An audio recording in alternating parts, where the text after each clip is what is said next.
സ്വാഗതം പ്രിയപ്പെട്ടവരെ, എല്ലാവർക്കും വളരെ വളരെ പ്രധാനപ്പെട്ട ഒരു സെഷനിലേക്ക്. നമുക്കറിയാം, എല്ലാവരും ഇനി വരാൻ പോകുന്ന ഓരോ പരീക്ഷകൾക്കായിട്ടുള്ള കാത്തിരിപ്പിലായിരിക്കും. കാരണം ഇപ്പോൾ നമുക്കൊരു എക്സാം കഴിഞ്ഞ് ഒരുപാട് ഡിലേ വന്നെങ്കിൽ പോലും നമുക്ക് അതിന്റെ റിസൾട്ടും കാര്യങ്ങളൊക്കെയാണ് വരാനുള്ളത്, അല്ലെ? അപ്പോൾ അതിന്റെ റെക്ടിഫൈഡ് കീ ഇപ്പോൾ അടുത്ത് തന്നെ വരാനുണ്ട്. അത് കഴിഞ്ഞാൽ ഉടനെ നമുക്ക് എന്ത് ചെയ്യാനുണ്ട്? നമുക്ക് അതിന്റെ റിസൾട്ട് അറിയാനുണ്ട്. അപ്പോൾ ആ ഒരു എക്സാമിൽ നമ്മൾ ഉദ്ദേശിച്ച മാർക്ക് കിട്ടില്ല എന്നുള്ള ഉറപ്പുള്ള ആളുകൾ ഒരുപക്ഷെ ഉണ്ടായേക്കും. അതായത് ചെറിയ 1-2 മാർക്കിന്റെ വ്യത്യാസത്തിലല്ല, അതല്ലാതെ തന്നെയുള്ള വലിയൊരു വേരിയേഷൻ ഒക്കെ വന്നവരുണ്ടാവുമല്ലോ. നിങ്ങൾക്ക് ഏകദേശം ഐഡിയ ഉണ്ടാവുമല്ലോ. അപ്പൊ അങ്ങനെയുള്ള ആളുകളെ സംബന്ധിച്ചിടത്തോളം ഇനി വരാനുള്ള പരീക്ഷ എഴുതുക, അല്ലെങ്കിൽ അതിനുവേണ്ടി നന്നായിട്ട് പഠിക്കുക, അത് നന്നായിട്ട് അറ്റൻഡ് ചെയ്യുക എന്നുള്ള കാര്യം തന്നെയാണ് അവരുടെ മുന്നിലുള്ളത്, അല്ലെ? അപ്പൊ ഇനി നമ്മുടെ മുന്നിൽ വരാനുള്ളത് 2 എക്സാംസ് ആണ്, 2 പരീക്ഷകളാണ്. അതിൽ ഒരെണ്ണം എന്താണ്, നമുക്ക് അറിയുന്ന പോലെ തന്നെയാണ്, നമ്മുടെ കാറ്ററ്റ് എക്സാം തന്നെയാണ്. തൊട്ടടുത്ത വരാനുള്ളത് നമ്മുടെ സി-ടെറ്റ് എക്സാം ആണ്. എല്ലാവർക്കും അറിയാവുന്ന പോലെ തന്നെയാണ് സി-ടെറ്റ് എക്സാം എന്താണ്, ഒരു വർഷം 2 ആയിട്ട് തന്നെയാണ് ഇപ്പോഴും നടത്താറുള്ളത്. അപ്പൊ ഇപ്പോൾ നമുക്ക് ഡിസംബറിൽ വന്ന ഒരു നോട്ടിഫിക്കേഷൻ പ്രകാരമുള്ള എക്സാം ആണ് കഴിഞ്ഞത്. ഇനിയിപ്പോൾ നമുക്ക് വരാനുള്ളത് ഉടനെ തന്നെ അടുത്ത നോട്ടിഫിക്കേഷൻ പ്രതീക്ഷിക്കുന്നുണ്ട്. ആ ഒരു പരീക്ഷ നമ്മുടെ ജൂലൈ മാസത്തിലാണ് നടക്കുക. ഓക്കെ, നമ്മുടെ ഇനി വരാനുള്ള സി-ടെറ്റിന്റെ എക്സാം നടക്കുന്നത് ജൂലൈ മാസത്തിലാണ്. അപ്പൊ അതേ സമയത്തിനാണ് നമ്മുടെ കേട്ടറ്റ് എക്സാം നടക്കേണ്ടതായിട്ടുള്ളത്. കേട്ടറ്റ് എക്സാമിനെ സംബന്ധിച്ചിടത്തോളം നിങ്ങൾക്കറിയാം എന്താണ്, ഇപ്പൊ നമ്മൾ റിസൾട്ടും കാര്യങ്ങളൊക്കെ വരാനുണ്ടെങ്കിലും നമ്മൾ കഴിഞ്ഞ സെഷനിലൊക്കെ പറഞ്ഞ പോലെ തന്നെയാണ്, അതൊക്കെ എപ്പോൾ വന്നാലും നോട്ടിഫിക്കേഷൻ എന്ത് തന്നെയാണ്, കറക്റ്റ് ടൈമിൽ തന്നെ വരാറുണ്ട്. ഓക്കെ, അപ്പൊ ആ ഒരു നോട്ടിഫിക്കേഷൻ വരുന്നതിനുള്ള ഒരു താമസം എന്ന് പറയുന്നത്, അതിന്റെ ഇടയിൽ നിങ്ങൾക്ക് അറിയുന്ന പോലെ തന്നെ എന്തുണ്ട്, നമ്മുടെ സ്പെഷ്യൽ എക്സാം, അതായത് നമ്മുടെ സർവീസിലുള്ള അധ്യാപകർക്കായിട്ടുള്ള ഒരു സ്പെഷ്യൽ കേട്ടറ്റ് എക്സാം നടത്താറുണ്ട്. ആ ഒരു എക്സാം മെയ് മാസത്തിൽ നടത്തുമെന്നാണ് പറഞ്ഞത്. പിന്നീട് അതിനെക്കുറിച്ചുള്ള കാര്യങ്ങളൊന്നും പിന്നെ ഒഫീഷ്യലായിട്ട് വന്നിട്ടില്ല. പക്ഷെ മെയ് മാസത്തിൽ ഒരു എക്സാം നടത്തും എന്ന് പറയുന്നുണ്ട്. നിങ്ങൾക്ക് തന്നെ അറിയുന്നതാണ്, കഴിഞ്ഞ വർഷം അതിന് തൊട്ട് മുന്നത്തെ വർഷം 23-ൽ എന്ത് ചെയ്തിട്ടുണ്ട്, ഓഗസ്റ്റിലാണെന്ന് എൻ്റെ ഓർമ്മ. ആ ഒരു സമയത്ത് നമ്മുടെ സ്പെഷ്യൽ എക്സാം വന്നിട്ടുണ്ടായിരുന്നു. ഓക്കെ, അതേപോലെ തന്നെയാണ് ഇപ്പോൾ സർവീസിലുള്ളവർക്ക് വേണ്ടിയിട്ട് മെയ് മാസത്തിൽ പരീക്ഷ നടത്തും എന്ന് പരീക്ഷാ ഭവൻ പറഞ്ഞിട്ടുള്ളത്. അപ്പൊ ആ ഒരു എക്സാമിനെ സംബന്ധിച്ചിടത്തോളം അന്ന് എഴുതിയ സർവീസിലുള്ള ടീച്ചേഴ്സിന് അറിയുന്ന കാര്യം തന്നെയാണ്, അല്ലെങ്കിൽ ഇപ്പോൾ ബാക്കിയുള്ളവർക്ക് അറിയുന്ന 1-2 കാര്യങ്ങൾ എന്താണെന്ന് വിചാരിച്ചാൽ, ഒന്ന്, അതിന്റെ ഫീസ് ഡബിൾ ആയിരിക്കും. നിലവിലുള്ള ഫീസ് എത്രയാണോ അതിന്റെ ഡബിൾ ആയിട്ടാണ് വരിക. മാത്രമല്ല, അതിനധികം സമയം, ടൈം പീരീഡ് ഒന്നും ഉണ്ടാവില്ല. അതായത് ഇപ്പൊ നോട്ടിഫിക്കേഷൻ വന്നു കഴിഞ്ഞാൽ ഒരു 15-20 ദിവസത്തിനുള്ളിൽ തന്നെ എക്സാം നടക്കുന്ന രീതിയിലാണ് സാധാരണ അത് ഉണ്ടാവുക. എന്ന് വെച്ചാൽ അതിന് വേണ്ടിയിട്ടായാലും നന്നായിട്ട് പഠിക്കേണ്ട ഒരു ടൈം തന്നെയാണ് ഇപ്പോൾ ഉള്ളത് എന്നുള്ള കാര്യം മനസ്സിലാക്കുക. അപ്പൊ നമ്മൾ സി-ടെറ്റിനെ കുറിച്ചാണ് ഇപ്പോൾ പറഞ്ഞത്. അപ്പൊ നിങ്ങൾ മനസ്സിലാക്കുക, കേട്ടറ്റിനെ പോലെ തന്നെ വളരെ പ്രധാനപ്പെട്ട ഒരു എക്സാം തന്നെയാണ് സി-ടെറ്റ് എക്സാം എന്ന് പറയുന്നതും. സെൻട്രൽ ടീച്ചർ എലിജിബിലിറ്റി ടെസ്റ്റ് ആണ്, അല്ലെ? സെൻട്രൽ, നിങ്ങൾക്ക് CBSE സ്കൂളുകളൊക്കെ പിന്നെ പഠിപ്പിക്കാനായിട്ടുള്ള ഒരു യോഗ്യതാ പരീക്ഷ തന്നെയാണ് സി-ടെറ്റ് എന്ന് പറയുന്നത്. അപ്പോൾ നമ്മുടെ സി-ടെറ്റ് CBSE ആണ് നടത്തുന്നത്, നമ്മുടെ കേട്ടറ്റ് പരീക്ഷാ ഭവനാണ് നടത്തുന്നത് എന്നുള്ള വ്യത്യാസം മാത്രമേ ഉള്ളൂ. പക്ഷെ സി-ടെറ്റ് ബേസ് ചെയ്യുന്നത് നമ്മുടെ NCERT ടെക്സ്റ്റ് ബുക്ക്, അതിന്റെ പ്രധാനപ്പെട്ട കാര്യങ്ങളൊക്കെ വെച്ചിട്ടാണ് എക്സാം നടക്കുക. അപ്പൊ അതിന്റെ പ്രധാനപ്പെട്ട ഒരു കാര്യം എന്ന് വെച്ചാൽ, സി-ടെറ്റ് എന്തൊക്കെ കാര്യങ്ങളാണോ ഫോളോ ചെയ്ത് പോകുന്നത്, അതേ സാധനം മെത്തേഡ് തന്നെയാണ് നമ്മുടെ കേട്ടറ്റും ഫോളോ ചെയ്യുന്നത്. ഓക്കെ, അതുകൊണ്ട് സി-ടെറ്റും കേട്ടറ്റും നമ്മൾ വലിയ അന്തരങ്ങളൊന്നുമില്ല. സിലബസിൽ മാത്രം ഇവിടെ സ്റ്റേറ്റിന്റെ നമ്മുടെ SCERT ടെക്സ്റ്റ് ബുക്ക് ബേസ്ഡ് ആണ്, അവിടെ NCERT ടെക്സ്റ്റ് ബുക്ക് ബേസ്ഡ് ആണ്. ഇപ്പൊ NCERT കണ്ടന്റ് ഒക്കെ വരുന്നുണ്ട്. ഓക്കെ, പിന്നെ മറ്റൊരു പ്രധാനപ്പെട്ട കാര്യം എന്ന് പറയുന്നത്, സി-ടെറ്റ് എക്സാം മുന്നേക്കെ ഓൺലൈൻ ആയിട്ടാണ് ഉണ്ടായത്. ഇപ്പൊ പിന്നെ എനിക്ക് കഴിഞ്ഞ ടേമിന്റെ തൊട്ട് മുന്നേ വരെ. ഇപ്പൊ അത് വീണ്ടും ഓഫ്ലൈനിലേക്ക് തന്നെ വന്നിട്ടുണ്ട്. ആദ്യം ഓഫ്ലൈൻ എക്സാം ഉണ്ടായത്, പിന്നീട് അത് ഓൺലൈൻ ആക്കിയതാണ്. ഇപ്പൊ വീണ്ടും ഓഫ്ലൈൻ എക്സാമിലേക്ക് തന്നെ വന്നിട്ടുണ്ട്. നിങ്ങളുടെ കേട്ടറ്റ് എക്സാം നടക്കുന്ന അതേ പിന്നെ മെത്തേഡ് തന്നെയാണ് ഇപ്പൊ കഴിഞ്ഞ എക്സാം ഒക്കെ നടന്നിട്ടുള്ളത്. ഓഫ്ലൈൻ സെന്റേഴ്സിൽ തന്നെയാണ് എക്സാം നടക്കുന്നത്. ഓക്കെ, അപ്പോൾ അതിന്റെ ആയിട്ടുള്ള ഒരു ബെനിഫിറ്റ് നിങ്ങൾക്ക് കിട്ടും. അപ്പൊ സി-ടെറ്റ് എക്സാം നിങ്ങൾക്ക് അറ്റൻഡ് ചെയ്യുന്നത് നല്ലതാണ്. കാരണം നിങ്ങൾക്ക് കേട്ടറ്റ് കാറ്റഗറി 1 അതുപോലെ കാറ്റഗറി 2, ഈ 2 കാറ്റഗറി എക്സാമിന് പകരമായിട്ട് നിങ്ങൾക്ക് വേണമെങ്കിൽ എന്ത് ചെയ്താൽ മതി, സി-ടെറ്റിന്റെ പേപ്പർ 2 നിങ്ങൾ ക്വാളിഫൈ ചെയ്താൽ മതി, അല്ലെങ്കിൽ പേപ്പർ 1 ക്വാളിഫൈ ചെയ്താൽ മതി. 2 പേപ്പറുകളായിട്ടാണ് സി-ടെറ്റ് നടക്കുന്നത്. ഒക്കെ നിങ്ങൾക്ക് അറിയുന്നതന്നെയാണ്. പേപ്പർ 1ഉം അതുപോലെ തന്നെ പേപ്പർ 2 എന്നീ 2 പേരുകളാണ്. 8ാം ക്ലാസ് വരെയുള്ള ക്വാളിഫിക്കേഷൻ വേണ്ടിയിട്ടാണ് ഈ സി-ടെറ്റ് പേപ്പർ 2 ഒക്കെ നടത്തുന്നത്. ഓക്കെ, അപ്പൊ നമ്മൾ അതിലും ഡീറ്റെയിൽ ആയിട്ട് അതിൽ അധികം പോകുന്നില്ല. അപ്പൊ നിങ്ങൾക്ക് എന്ത് ചെയ്യാം, ആ ഒരു എക്സാം നിങ്ങൾക്ക് എന്ത് ചെയ്യാൻ പറ്റും, ഇതിനനുസരിച്ച് തന്നെ പഠിച്ചു പോകാൻ പറ്റും. അങ്ങനെ നിങ്ങൾക്ക് ക്രാക്ക് ചെയ്യുവാണെങ്കിൽ കേട്ടറ്റ് കാറ്റഗറി 2 വരെ നിങ്ങൾക്ക് എന്ത് ചെയ്യാൻ പറ്റും, സി-ടെറ്റ് 2 ഉണ്ടെങ്കിൽ അതിന് പകരമായിട്ട് നിങ്ങൾക്ക് ഉപയോഗിക്കാനായിട്ട് പറ്റും. പക്ഷെ കാറ്റഗറി 3 HST, നിങ്ങൾ ഹൈസ്കൂൾ ലെവലിലേക്ക് കാറ്റഗറി 3 ആണ് വേണ്ടത്. അതെന്തായാലും സി-ടെറ്റ് 2-ന് ഈക്വലന്റ് അല്ല എന്നുള്ള കാര്യം മനസ്സിലാക്കുക. അപ്പോൾ ഇനി സി-ടെറ്റ് എക്സാമിനെ കൊണ്ടുള്ള ഒരു ബെനിഫിറ്റ് ഞാൻ പറഞ്ഞു, നിങ്ങൾക്ക് എന്ത് ചെയ്യാൻ പറ്റും, 2 പേപ്പറാണുള്ളത്. അത്യാവശ്യം പഠിച്ച കേട്ടറ്റിന് പഠിക്കുന്ന ആളുകളാണല്ലോ. അപ്പൊ കേട്ടറ്റിന്റെ കാര്യങ്ങളൊക്കെ തന്നെയാണ് നമുക്ക് സി-ടെറ്റിന് ഹെൽപ്പ് ചെയ്യും. പ്രത്യേകിച്ച് സൈക്കോളജി കാര്യങ്ങളൊക്കെ നിങ്ങൾ നന്നായിട്ട് ഹെൽപ്പ് ചെയ്യും. ഓക്കെ, അപ്പൊ അങ്ങനെയുള്ള കാര്യങ്ങളൊക്കെ മനസ്സിലാക്കി നിങ്ങൾക്ക് സി-ടെറ്റ് ക്രാക്ക് ചെയ്യാനും പറ്റും. ചില ആളുകളൊക്കെ രണ്ടും ഒരുപോലെ കൊണ്ടുപോകുന്ന ആളുകളൊക്കെ ഉണ്ട് പഠിച്ചിട്ട്. അപ്പോൾ കേട്ടറ്റ് കാറ്റഗറി 1ഉം 2 ഒക്കെ ആണ് എങ്കിൽ പോലും ആ എക്സാം എഴുതി തൊട്ട് പിന്നാലെ തന്നെ നമുക്ക് സി-ടെറ്റിന് വരുന്നതുകൊണ്ട് എന്താണ്, രണ്ടിനും കൂടെ ഒരുമിച്ചിട്ട് benefit ആവാറുണ്ട്.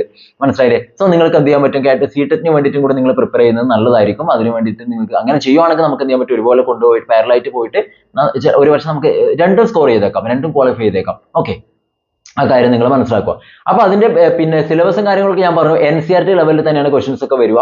NCERT text book based ആയിട്ടാണ് വരിക. അപ്പോൾ CTET എക്സാം പഠിക്കാനായിട്ട് നിങ്ങൾക്ക് NCERT ടെക്സ്റ്റ് ബുക്ക് ഡീറ്റെയിൽ ആയിട്ട് ഇപ്പോൾ നിങ്ങൾക്ക് പഠിക്കാൻ പറ്റുമെങ്കിൽ നല്ലത്, ഏറ്റവും നല്ലത് അതാണ്. ഒരുപക്ഷെ ഒരുപാട് ആളുകൾ CBSE സ്കൂളിൽ പ്രൈവറ്റ് ഒക്കെ ആയിട്ടൊക്കെ പിന്നെ പഠിപ്പിക്കുന്നൊക്കെ ഉണ്ടാവും. അപ്പൊ അങ്ങനെയുള്ളവർക്ക് അതിന്റെ കോണ്ടന്റ്സും കാര്യങ്ങളൊക്കെ നിങ്ങൾക്ക് അറിയുന്നതായിരിക്കും. അതുകൊണ്ട് നന്നായിട്ട് നിങ്ങൾക്ക് കാര്യങ്ങളൊക്കെ മനസ്സിലാക്കിയിട്ട് എക്സാം അറ്റൻഡ് ചെയ്യാം. ഇനി അങ്ങനെ അല്ല എങ്കിൽ മറ്റൊരു ബെനിഫിറ്റ് എന്ന് പറയുന്നത്, നിങ്ങളിപ്പോൾ ഓൺലൈനൊക്കെ നോക്കുവാണെങ്കിൽ നിങ്ങൾക്ക് അത്യാവശ്യം നല്ല പിന്നെ ഗൈഡും കാര്യങ്ങളൊക്കെ നിങ്ങൾക്ക് CTET-ന് ഒരുപാട് പുസ്തകങ്ങൾ അവൈലബിൾ ആണ്. കേട്ടറ്റ് പോലെയല്ല. കേട്ടറ്റ് വെച്ച് നമ്മൾ വെറും കേരള ടീച്ചർ എലിജിബിലിറ്റി ടെസ്റ്റ് ആയതുകൊണ്ട് തന്നെ, കേരളത്തിൽ മാത്രം ആയതുകൊണ്ട് തന്നെ അതിനധികം വലിയ ഗൈഡോ കാര്യങ്ങളൊന്നും വരാറില്ല. ഉണ്ടെങ്കിൽ തന്നെ എന്തല്ലാതെ അതങ്ങനെ ഒരു അത് മാത്രം മതി. ഒരു അൾട്ടിമേറ്റ് ആയിട്ട് നമുക്ക് കേട്ടറ്റിന് വേണ്ടി മാത്രമായിട്ടുള്ള പുസ്തകങ്ങളൊന്നും സത്യം പറഞ്ഞാൽ മാർക്കറ്റിൽ ഇല്ല. ഒരുപാട് കാര്യങ്ങളൊക്കെ ഉണ്ട്, ഒരുപാട് കാര്യങ്ങളൊക്കെ ഉൾപ്പെടുത്തിയിട്ടുണ്ടെങ്കിലും ഇതിങ്ങനെ മാറി മാറി വരുന്നതുകൊണ്ട് തന്നെ കൃത്യമായിട്ടുള്ള ഒരു പുസ്തകങ്ങളൊന്നും നമുക്ക് ഇന്ന കാറ്റഗറിക്ക് വേണ്ടിയിട്ട് സ്പെഷ്യലൈസ് ചെയ്തിട്ട് നമുക്ക് ഇന്ന പുസ്തകം മതിയൊന്നും പറഞ്ഞിട്ടൊന്നും കേട്ടറ്റിന് ഇല്ല. സത്യം പറഞ്ഞാൽ നിങ്ങൾ മാർക്കറ്റിലൊക്കെ പോയി നോക്കുന്നവരാണ്, നിങ്ങൾക്കറിയാം. പിന്നെ അതിൽ നിന്ന് വ്യത്യസ്തമായിട്ട് നമ്മളിപ്പോൾ CTET-ലേക്ക് പോവുകയാണെങ്കിൽ നിങ്ങൾക്ക് ഒരുപാട് പുസ്തകങ്ങൾ നിങ്ങൾക്ക് എന്ത് ചെയ്യാൻ പറ്റും, അവൈലബിൾ ആണ്.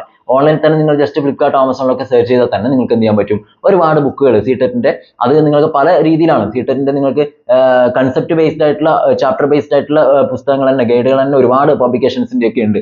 അരിഹന്ത് പബ്ലിക്കേഷൻസ്, അതുപോലെ തന്നെ ദിശ പബ്ലിക്കേഷൻസ്, ADA 247 എന്നൊക്കെ പറഞ്ഞുകൊണ്ട്. ഓക്കെ, അതിൽ എനിക്ക് തോന്നുന്നു കൂടുതലായിട്ട് ചെയ്യുന്നത് ഈ പറഞ്ഞ ADA 247 അതുപോലെ തന്നെ ദിശ പബ്ലിക്കേഷൻസ്, അതിൻ്റെയൊക്കെ പുസ്തകങ്ങൾ ഉണ്ട്. അത് നിങ്ങൾക്ക് മലയാളത്തിലും ഇംഗ്ലീഷിലും അതുപോലെ തന്നെ ഹിന്ദി മീഡിയത്തിൽ രണ്ടിലും അവൈലബിൾ ആണ്. അതുകൊണ്ട് നമുക്ക് ബുദ്ധിമുട്ടൊന്നും ഉണ്ടാവില്ല, നിങ്ങൾക്ക് ഇംഗ്ലീഷ് നിങ്ങൾക്ക് ഫോളോ ചെയ്യാൻ വേണ്ടി പറ്റും. ഓക്കെ, ഇനി നിങ്ങൾക്ക് പ്രീവിയസ് ക്വസ്റ്റ്യൻസ് മാത്രം ആയിട്ടാണ് നിങ്ങൾ നോക്കുന്നെങ്കിൽ നിങ്ങൾക്ക് എന്തുണ്ട്, പുസ്തകങ്ങളൊക്കെ അവൈലബിൾ ആണ് CTET എക്സാമിന് വേണ്ടിയിട്ടുള്ളത്. പേപ്പർ 1-ന് വേറെ തന്നെ, പേപ്പർ 2-ന് വേറെ തന്നെ, പേപ്പർ പിന്നെ 2-ൽ തന്നെ നിങ്ങൾ നമ്മൾ കേട്ടിട്ടുണ്ടല്ലോ, സോഷ്യൽ സയൻസ് ഓപ്റ്റ് ചെയ്യുന്നവർക്ക് വേണ്ടിയിട്ടുള്ള അതിന്റെ പ്രത്യേകം പുസ്തകങ്ങളുണ്ട്. അതുപോലെ തന്നെ സയൻസും മാത്സും ആണ് ഓപ്റ്റ് ചെയ്യുന്നതെങ്കിൽ അതിന് പ്രത്യേകം പുസ്തകങ്ങളൊക്കെ ഉണ്ട്. അതുകൊണ്ട് CTET-നൊക്കെ ഇഷ്ടംപോലെ നിങ്ങൾക്ക് പുസ്തകങ്ങളുണ്ട്, ഗൈഡുകളും കാര്യങ്ങളൊക്കെ നമുക്ക് എന്ത് ചെയ്യാൻ പറ്റും, പർച്ചേസ് ചെയ്യാൻ പറ്റും. നമുക്ക് അതും കാര്യങ്ങളൊക്കെ കൃത്യമായിട്ട് പഠിക്കാനായിട്ട് പറ്റും. ഓക്കെ, അപ്പൊ നിങ്ങൾ അങ്ങനെ ആരെങ്കിലും പഠിക്കുന്നുണ്ടെങ്കിൽ നിങ്ങൾക്ക് എന്ത് ചെയ്യാം, വേണമെങ്കിൽ ഓൺലൈൻ ജസ്റ്റ് നിങ്ങൾ ഫ്ലിപ്കാർട്ടിലോ ആമസോണിലൊക്കെ സെർച്ച് ചെയ്തിട്ട് നിങ്ങൾക്ക് എന്ത് ചെയ്യാം, ഈ പറഞ്ഞ പുസ്തകങ്ങളൊക്കെ നിങ്ങൾക്ക് പിന്നെ കാർട്ട് ചെയ്തിട്ട് നിങ്ങൾക്ക് വേണമെങ്കിൽ വാങ്ങിക്കാം. ഓക്കെ, അതിന്റെ ലിങ്കും കാര്യങ്ങളൊക്കെ വേണമെങ്കിൽ ഞാൻ ഇവിടെ കൊടുത്തേക്കാം. ക്ലിയർ? പ്രത്യേകിച്ച് നിങ്ങൾക്ക് അറിയാലോ, ഈ ഉത്തരേന്ത്യയിലൊക്കെ നമ്മൾ നോർത്തിലേക്കൊക്കെ പോയി കഴിഞ്ഞാൽ CTET-ന് ഭയങ്കര ഡിമാൻഡാണ്. ഒരുപാട് സെന്റേഴ്സ് ഉണ്ട് ഇതിന്റെ കോച്ചിങ് കാര്യങ്ങളൊക്കെ കൊടുക്കുന്ന, ഒരുപാട് സെന്റേഴ്സ് ഉണ്ട്.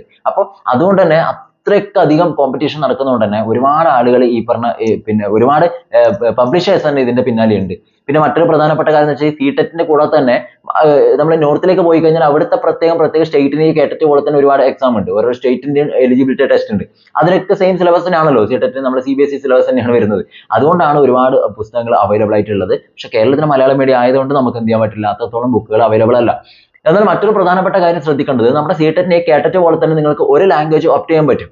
മുന്നൊക്കെ ഹിന്ദിയൊക്കെ ചെയ്തിരുന്നു, പക്ഷെ ഇപ്പം മലയാളം എല്ലാ പ്രാദേശിക ഭാഷകളിലും CTET പരീക്ഷ അവൈലബിൾ ആണ്.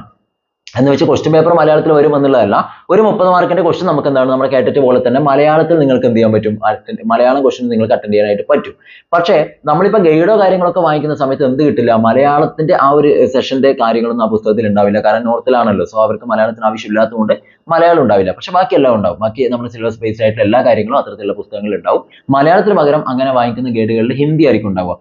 ഓക്കെ, അപ്പൊ അങ്ങനെ ഞാൻ ഈ പറഞ്ഞ കാര്യങ്ങളൊക്കെ മനസ്സിലാക്കിക്കൊണ്ട് നിങ്ങൾക്ക് എന്ത് ചെയ്യാൻ പറ്റും, CTET-ന് വേണ്ടിയിട്ടുള്ള തയ്യാറെടുപ്പുകൾ നടത്താം. അങ്ങനെ തയ്യാറെടുപ്പുകൾ നടത്തി കഴിഞ്ഞാൽ നിങ്ങൾക്ക് എന്ത് ചെയ്യാൻ പറ്റും, ഇനി വരാൻ പോകുന്ന പരീക്ഷ നന്നായിട്ട് ക്രാക്ക് ചെയ്യാം. പിന്നെ കേട്ടറ്റുമായി ബന്ധപ്പെട്ട നമ്മുടെ റിസൾട്ടിന്റെ കാര്യങ്ങളൊക്കെ നമ്മൾ കഴിഞ്ഞ ദിവസങ്ങൾ പറഞ്ഞാണ്, അത് ഞാൻ ഇതിന്റെ കൂടെ വീണ്ടും പറഞ്ഞ് നിങ്ങളെ പഠിപ്പിക്കുന്നില്ല.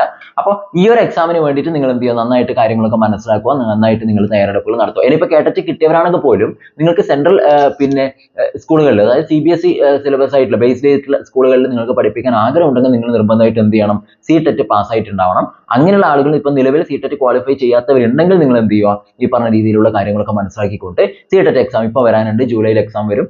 അങ്ങനെയുള്ള എക്സാമിന് വേണ്ടി നിങ്ങൾ എന്ത് ചെയ്യുക, തയ്യാറെടുപ്പുകൾ നടത്തുക. പിന്നെ CTET-ന്റെ പ്രത്യേകത ഞാൻ പറയാം, ഇതുപോലെ കേട്ടറ്റ് പോലെ വലിയൊരു പ്രൊസീജിയേഴ്സ് ഒന്നും ഇല്ല ഈ എക്സാം കഴിഞ്ഞാൽ. അതായത് എക്സാം കഴിഞ്ഞാൽ ഉടനെ നിങ്ങൾക്ക് എന്താണ് ഈ പിന്നെ കീയും കാര്യങ്ങളൊക്കെ വന്നു കഴിഞ്ഞാൽ അതിന്റെ വെരിഫിക്കേഷൻ കഴിഞ്ഞ് വീണ്ടും സർട്ടിഫിക്കറ്റിലെ വെയിറ്റിങ്ങോ കാര്യങ്ങളോ ഒന്നുമില്ല. നമ്മൾ എക്സാം കഴിഞ്ഞ പാടും വെരിഫിക്കേഷനോ കാര്യങ്ങളോ ഒന്നുമില്ല.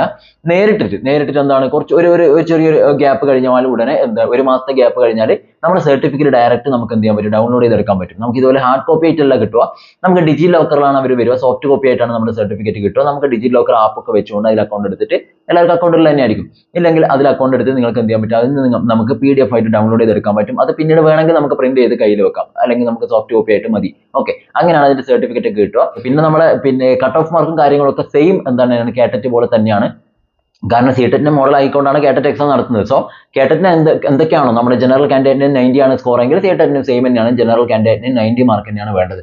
ഓക്കെ, പിന്നെ അതുപോലെ തന്നെയാണ് OBC SC ST OBC ഒക്കെ ആയിട്ടുള്ള കാൻഡിഡേറ്റ്സ് ആണെങ്കിൽ കേട്ടറ്റിന് നിങ്ങൾക്കറിയാം 82 ആണ് വേണ്ടത്, 82 ആണ് വേണ്ടത്. CTET സെയിം തന്നെയാണ്, 82 മാർക്ക് തന്നെയാണ് വേണ്ടത്. ഇനി അതുപോലെ തന്നെയാണ് PH ആയിട്ടുള്ള ആളുകളാണെങ്കിൽ 50% ആണ്, 75 മാർക്ക് തന്നെയാണ് രണ്ടിലും വേണ്ടത്. അപ്പോൾ മാർക്കും കാര്യങ്ങളൊന്നും യാതൊരു തരത്തിലുള്ള വ്യത്യാസങ്ങളോ വ്യതിയാനങ്ങളോ ഒന്നുമില്ല, എല്ലാം ഒരേപോലെ തന്നെയാണ് വരുന്നത് എന്നുള്ള കാര്യം കൂടി നിങ്ങൾ മനസ്സിലാക്കി വെക്കുക. ഓക്കെ, അപ്പോൾ എല്ലാവരും എന്ത് ചെയ്യുക, ഈ പറഞ്ഞ രീതിയിൽ കാര്യങ്ങളൊക്കെ മനസ്സിലാക്കിയിട്ട് നിങ്ങൾക്ക് വേണമെങ്കിൽ എന്ത് ചെയ്യാം, ഇതിനും കൂടെ പഠിച്ചു തുടങ്ങാം എന്നാണ് പറഞ്ഞത്.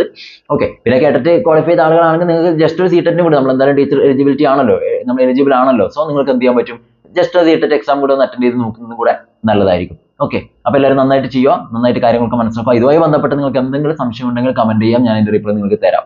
ഇനി നോട്ടിഫിക്കേഷനോ അതിന്റെ സിലബസ് ഒക്കെ ബന്ധപ്പെട്ട ഡൗട്ട് ഉണ്ടെങ്കിൽ നമ്മുടെ പ്ലേലിസ്റ്റ് പോയി കഴിഞ്ഞാൽ അവിടെ CTET കോർണർ എന്ന് പറഞ്ഞിട്ടൊരു പ്ലേലിസ്റ്റ് ഉണ്ട്, അതിൽ പോയി കഴിഞ്ഞാൽ സിലബസും കാര്യങ്ങളൊക്കെ ബന്ധപ്പെട്ട ചെറിയ ചെറിയ വീഡിയോസ് ഞാൻ മുന്നേ ചെയ്ത് വെച്ചിട്ടുണ്ട്, അത് തന്നെയാണ് ഇപ്പോഴും CTET ഫോളോ ചെയ്യുന്നത്. ഓക്കെ, അങ്ങനെ നിങ്ങൾ കാര്യങ്ങളൊക്കെ മനസ്സിലാക്കാം. ഓക്കെ, അപ്പോൾ മറ്റ് എന്തെങ്കിലും തരത്തിലുള്ള സംശയങ്ങൾ നിങ്ങൾക്ക് എന്തെങ്കിലും ഉണ്ടെങ്കിൽ അത് നിങ്ങൾ കമന്റ് ചെയ്യാം, നമുക്ക് പിന്നീട് ഒരു സെഷനായിട്ട് നമുക്ക് ചെയ്യാം. ഓക്കെ, അപ്പോൾ എല്ലാവരും നന്നായിട്ട് കാര്യങ്ങളൊക്കെ ചെയ്യുക. ഇനി വരാൻ പോകുന്ന പരീക്ഷ അതെന്തോ ആവട്ടെ, നിങ്ങൾ എന്ത് ചെയ്യുക, നന്നായിട്ട് പഠിച്ചു തുടങ്ങുക. Okay, all the best, thank you.